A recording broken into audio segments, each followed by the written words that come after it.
बांग्लादेश में 7 जनवरी को वोटिंग होनी है, लेकिन वोटिंग से पहले यह तय हो चुका है कि जीत किसकी होगी। इन चुनावों पर भारत की भी नजरें बनी हुई हैं हमेशा की तरह, लेकिन इस बार अमेरिका, रूस और चीन भी बांग्लादेश के चुनाव पर नजर बनाए हुए हैं। यहां तक कि हस्तक्षेप की कोशिश भी हो रही है।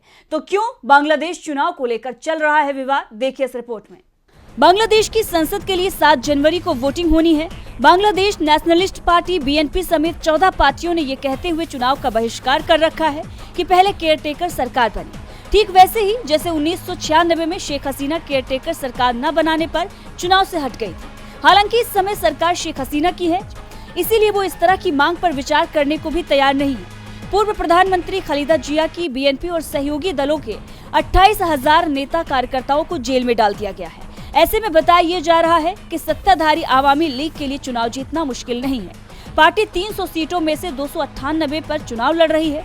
इसके अलावा आवामी लीग का टिकट नहीं मिलने पर करीब 200 नाराज नेता निर्दलीय चुनाव लड़ रहे हैं, जिनमें से करीब 100 मजबूत स्थिति में लग रहे हैं और ये सभी जनता के बीच ये प्रचार कर रहे हैं कि जीते तो आवामी लीग का समर्थन करेंगे। एक और दल जिताओ पार्टी चुनाव लड़ रहा है और उसके नेता भी शेख हसीना के नाम पर ही वोट मांग रहे हैं। यानी जो भी दल या उम्मीदवार चुनाव लड़ रहा है वो शेख हसीना के नाम पर ही वोट मांग रहा है। चुनाव नतीजों से पहले ये तय माना जा रहा है कि करीब 250 सीटों पर पहले और दूसरे नंबर पर जो उम्मीदवार आएंगे वो शेख हसीना के समर्थक होंगे। एक और जहां पूरा विपक्ष जेल में है, चुनाव में भी हिस्सा नहीं ले रहा है, ऐसे में चुनाव प्रक्रिया पर सवाल उठ रहे हैं। अमेरिका बांग्लादेश पर प्रतिबंध लगाने की भी धमकी दे रहा है।